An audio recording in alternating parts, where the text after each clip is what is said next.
Cocktail Sessions, educational and inspirational talks from experienced startup founders, entrepreneurs, and thought leaders. Thanks. It's a pleasure to be here. So I'm continuing the trend of the Midwestern Chicago peeps, which is pretty cool, only I don't know how to code. So Neil, maybe after we should chat. It's part of the reason I actually got into PR. Honestly, I was so frightened by math and science growing up. I was like, what can I do in life that involves really little math and science? And language arts was really, really attractive and where I kind of found my calling. But I got into public relations not because I viewed myself as an ideator, because I also wanted to help people. And I started off in the nonprofit sector, specifically in healthcare. And I felt like that was a way I could make a difference, because the sight of blood makes me pass out. But I thought public speaking makes some of the doctors and nurses pass out. So, that's where I could lend my expertise. So started off in public relations for the largest healthcare system in Chicago, then did some PR agency work, was the director of communications at a community college, and all the while had been married to my college sweetheart. And one day I came to him and said, I want to quit my safe, steady job and start a PR consultancy. Don't have any clients yet. Don't know what that means. Not going to have a consistent paycheck. Cool with that? He was like, no.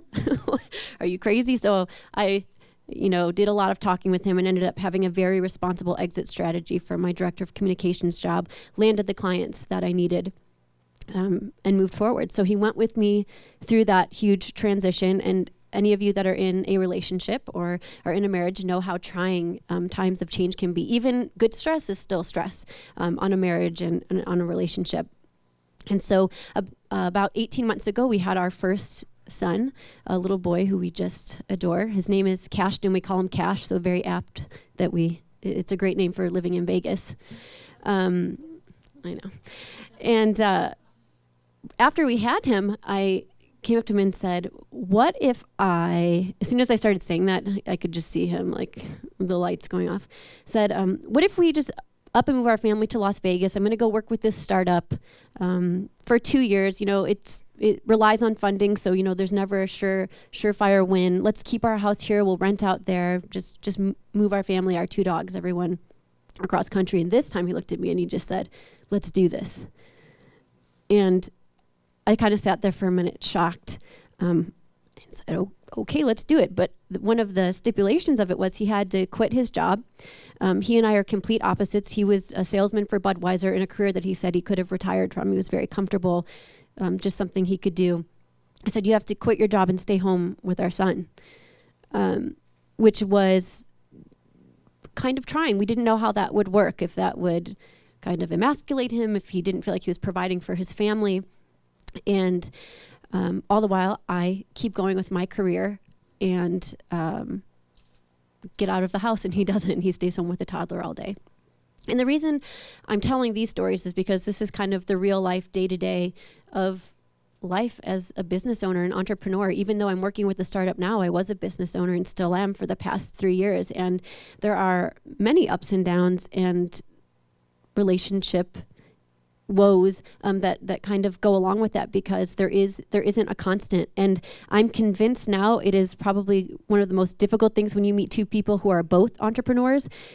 I don't know how they survive, because my husband and I, it works because he is not in the same space. Like, he's alpha at home, I'm alpha in the office. Otherwise it wouldn't work if we were both the same. So anyway, we decided to make the trek out here to Vegas. And I'm proud to say my mom and my dad and my youngest sister are in the back. It's their first time in downtown Vegas. So our families have been a huge support system to us. In fact, we see them more now than when we lived about an hour and a half away. So I think that has something to do with Vegas. So lesson learned, move to Vegas and you'll see your family more.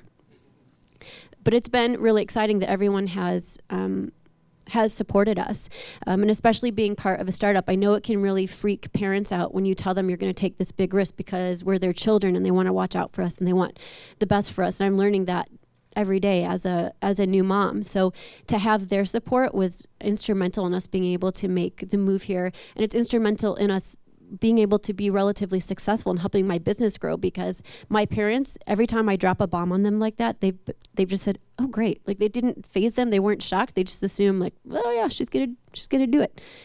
I also know that if we totally fell flat on our faces, we have a great support system behind us. Not that that's going to happen.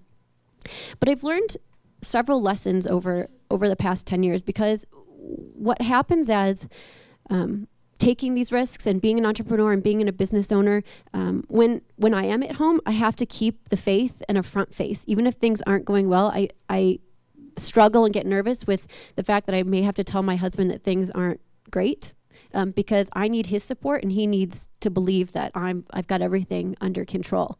So I wrote this book a few months ago called Reframe, and I had a few copies on the back table, so thanks for anyone who took one for me. And I didn't write it just as a book to be an author. I wrote it to make myself accountable to things that I constantly either struggled with or told myself on a regular basis. Because what is really dangerous as an entrepreneur and as a business owner is when you start to doubt yourself and doubt your expertise. And that's one of my biggest demons, where some days I'll sit and I'll say, I don't even know what I'm talking about. Why are people asking me questions? You know, I'm listening to this two speakers before me. I'm like, I don't know how to code. I shouldn't be talking to these people. But then I remember that I have some expertise. I wouldn't be hired to do what I do if I didn't. And I enjoy running parallel to technology. I'm not a coder, but this is how I can kind of get my arm in this space and be part of it. Just because you're great at creating something doesn't mean you know how to strategically promote it and create an integrated marketing plan and launch content marketing strategies. Drop some big words so you think I'm smart. Thanks. So anyway, with having Reframe, it's a tool that I created for myself, but also so I can hold myself accountable, and I read pages of it every day, and I created little stickers that I put all over. So I have to build these habits into my daily life just to kind of keep strong during good times and bad times. But I also created a life mission statement, and I think that was one of the kind of pivotal moments of my life. And it was my very first mentor who asked if I had a life mission statement. I was like, no, I don't need that. What is that? And I remember reading hers, and I thought, well, that's really interesting. And she's the one who taught me, like, you create this mission statement and you post it in places that you see that you're around most in the day, whether that's above your bathroom mirror, now my Facebook profile, places that I actually see quite frequently. And that life mission statement has been a compass for every decision that I make. And it focuses on things, on what I view as my weaknesses. And it starts with, I run unabashedly free through this one life without fear. I believe in the unexpected. I believe in abundance. Because fear is also something that can motivate me. So as soon as I feel afraid about something, I know that I have to do it. Whether it's coming to publicly speak in front of a room of people, whether it's moving cross country, whether it's taking a risk, because as soon as I hear that fear, it's, I know that most people won't do it because it is scary. So something that sets us apart and differentiates us is that most of the people in this room do the same thing, and they take that fearful jump and that fearful step, and great things tend to happen. And if not, we have a great support system if they don't go well, because it could be like, hi, my name is Sarah. I'm an entrepreneur. And you get it. You know. So the life mission statement has been huge, and I just feel like that should be a tool in every entrepreneur's arsenal. And if you're interested in writing one, I love sitting down with people and helping them do that. So let me know. And I'll be quite honest. I mean, I'm up here talking about balancing work, life, entrepreneur, all of that. I don't have it all figured out. And there still are tough days where my husband comes to me and says, you've been in your computer more than you've seen me. And like, communication isn't working, and you need to work on it. And we kind of have these little check-ins with one another, because I'll ask him, how are you feeling staying at home with our son? Well, I'm at the office and all over and running to these events. Like, he's at home with our son now. And sometimes he says it's not working, or it is working. Can you take your son? One night I had to bring him over to Latai for a meeting. He was over at the beat with me after, because, husband needed a break. But because we check in and keep that open communication, it does, it works for us. It doesn't work for everyone. But two of the things that I built in that have to be a constant is I make breakfast for our family every morning, and I make dinner. Not a great dinner. I'm a really good breakfast maker. So if you're ever out in the Summerlin area, I'm serious. I will make you pancakes and eggs and all that good stuff.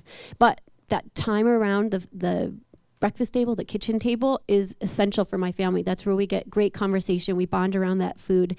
I never realized how important that was. And that's something I learned growing up with my family. Like, you sit around the table. My mom's a great cook, sweet Italian lady she is.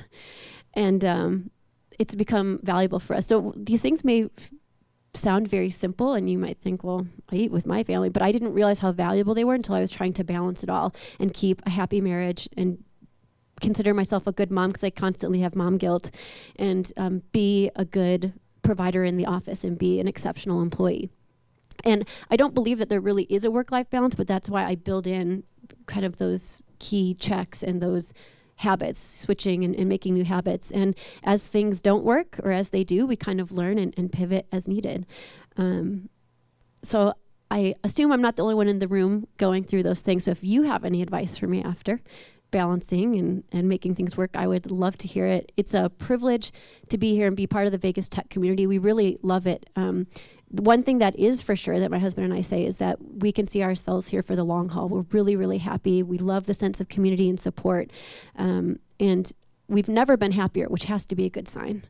So thank you for your time tonight, and I'll chat with you soon.